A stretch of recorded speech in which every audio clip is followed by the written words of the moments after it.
দেখো আজ আমাদের দুপুরের মেনু।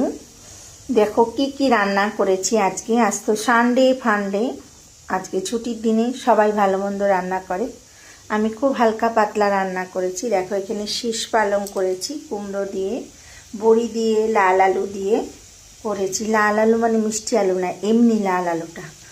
আর শিম মটরশুঁটি দিয়েছি, একটু বড়ি দিয়েছি, কুমড়ো দিয়েছি, দিয়ে শীষ পালং করেছি এখানে।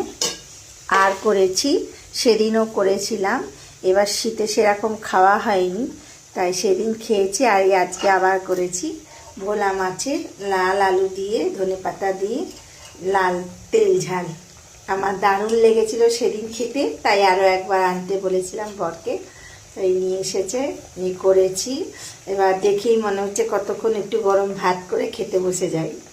আর একটু চাটনি না হলে ভালো লাগে না, শেষ পাতে মাছ টাছ খেলে একটু চাটনি ভালোই লাগে। দেখো এখানে চাটনি বসিয়েছি।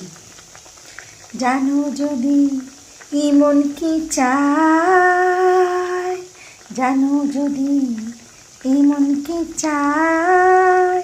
চলো আজকের মতো এখানেই রাখছি। যদি ভিডিওটা ভালো লাগে অবশ্যই একটা লাইক কমেন্ট শেয়ার করে দিও।